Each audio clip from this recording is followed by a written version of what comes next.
Netflix is seemingly the go-to place for new movies or TV shows, especially during the last couple years, considering what we're living through. Netflix have hopped on the original content train, creating their own movies and shows, and they have not disappointed. These are the top 5 Netflix horror movies worth watching. Let's jump in. Coming in at number 5, we have The Perfection. I absolutely loved The Perfection, and I probably watched it about 10 times, which I don't know what that says about me. Probably nothing good, considering this is one film. Released in 2018 and directed by Richard Shepard, The Perfection stars Allison Williams and Logan Browning, with it following Charlotte Wilmore, a talented cellist who was forced to leave the prestigious music school back off in order to care for her ill mother. However, after her mother's passing years later, Charlotte reaches out to the head of back off, Anton, and travels to Shanghai to join him. This is where everything quite literally descends into madness. It is here that Charlotte meets Lizzie, another cellist, and the two hit it off, sleeping together and then deciding to head on a trip together. However, when Lizzie gets sick and bugs begin to crawl out of her body, we wonder what exactly is going on. Is this an infection movie? Is this all in her mind? The movie quickly takes a sharp turn into something much darker, shocking all of us in the process. Who is the real villain? Can we trust anyone? What secrets is back off hiding? This movie keeps you well and truly on your toes, and like many on our list, it gets better and better with each watch. I highly suggest you check it out. Before we jump into number 4, make sure you give this video a big thumbs up, it really helps us out a lot. Coming in at number 4, we have Cam. Now, although this movie polarized critics, I personally think this film deserves a spot on our list, with the movie playing out like an extended episode of Black Mirror. Released in 2018 and directed by Daniel Goldhaber, Cam is a psychological horror that follows Alice, a cam girl who wakes up one day to discover that she's been replaced on her show by an exact replica of herself. This is a techno thriller, drawing from sci-fi elements and thriller elements, hence giving off those Black Mirror vibes. There's nothing quite as terrifying as knowing that a doppelganger has taken over your entire life and no one realizes. Plus, there's nothing you can do to stop them. Despite being a fantastic psychological horror, most people haven't even heard of this movie, and that's a damn shame because it's truly worth your time, and the performance by Madeline Brewer is truly superb. The movie went on to take home awards at the Brooklyn Horror Film Festival and the Fantasia International Film Festival, deservedly so. More interestingly still, the writer of Cam was a former cam girl herself, originally intending to create a documentary of sorts. However, she ultimately opted to take a horror approach, and she definitely succeeded in her efforts. Coming in at number 3, we have Geralds Game. One of 2 entries directed by Mike Flanagan on our list, Geralds Game was an unexpected and very disturbing surprise. Released in 2017, this psychological horror is based on the 1992 novel by Stephen King, which was long thought to be unfilmable.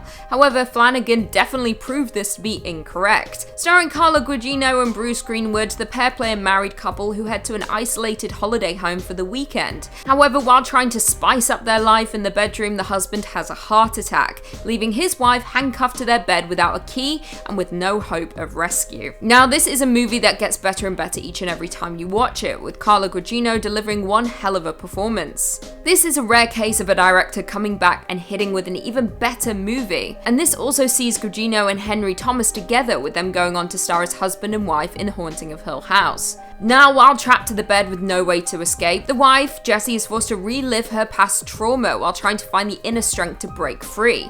She is trapped in a waking nightmare, unsure of what is real and what isn't. Is the midnight man who creeps into her room at night a figment of her imagination, or is he real? She must battle her fears and find a way to break free from her chains though, and the final act of this movie is one that will linger with you long after the credits roll. In at number 2, we have Apostle. This movie took me well and truly by surprise in the best way possible. I've only seen it once, and I think it's about time I checked it out again. Released in 2018 and directed by Gareth Evans, Apostle is a period horror starring Dan Stevens and Michael Sheen, with the story following a British man, Thomas, in 1905, who attempts to rescue his sister from an evil cult on a remote Welsh island. The movie very much pays homage to The Wicker Man, and it does this so well. Now, the cult on this island land renders it fertile through blood sacrifices. However, after running out of resources to pay for continuous animal sacrifices, the land becomes barren. So if they can't have animal sacrifices, they're gonna have to have some human ones. Now, what may surprise some is that this is perhaps the craziest movie we have on our entire list. What begins with an homage to a classic horror movie quickly turns into an absolute gore fest halfway through,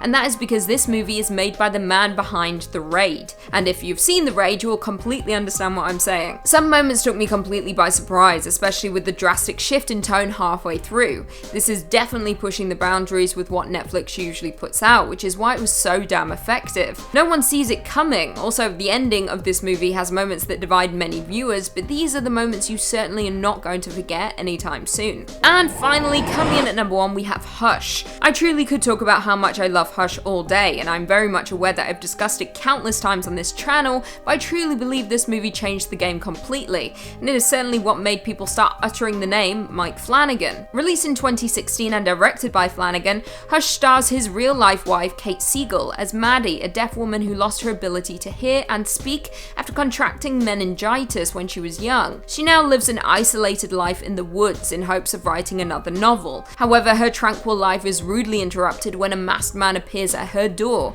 who quickly discovers that Maddie cannot hear him, giving him the advantage as he does everything possible to get inside of her home. However, Maddie in fact has an advantage that he doesn't realize. She is a storyteller with the ability to run through every scenario in her mind before it happens, and with one lost sense, her others have become heightened. She senses the danger, allowing her to have much faster reflexes. She isn't weak by any means, she is in fact prepared, and will do absolutely everything in her power to stay alive. This movie is a slasher, but unlike many other horrors we have seen in recent years, it is original, a brand new story that we haven't witnessed before on screen. It's isolating, thrilling, quiet, and haunting. It will have you on the edge of your seat as Maddie must rely on her sight to get her out of the perilous situation, while everything around her is completely silent, except for her mind, which is doing absolutely everything to find a way out of the situation. Now, for those who are familiar with The Haunting of Hill House, Kate Siegel of course plays Theo, with this being one of the first team-ups with her real-life husband Mike Flanagan,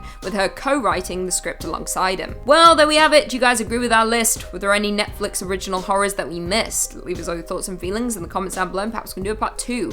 Before I go though, I just want to respond to a few comments from one of our last videos. Top 5 horror movies audiences couldn't sit through. Quadarius Owen said, almost at a mil I see. That is very true. We are almost at 1 million subscribers. It's so exciting. Almost there. Can't wait.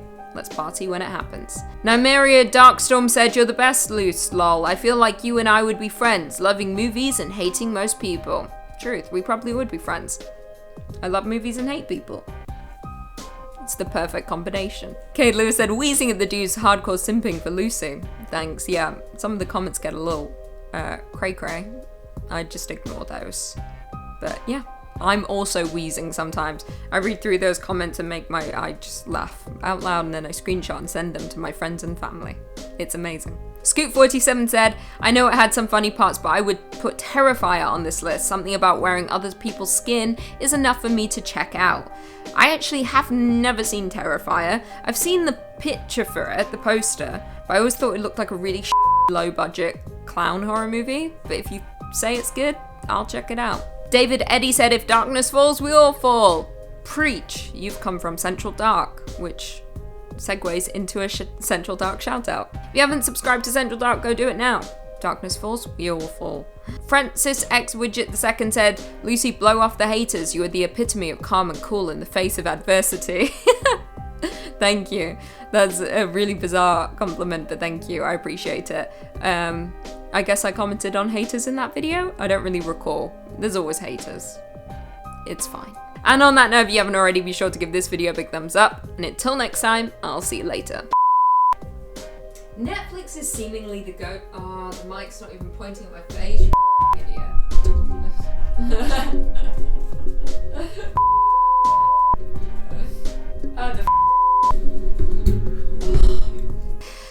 Starring Carla what's the your name?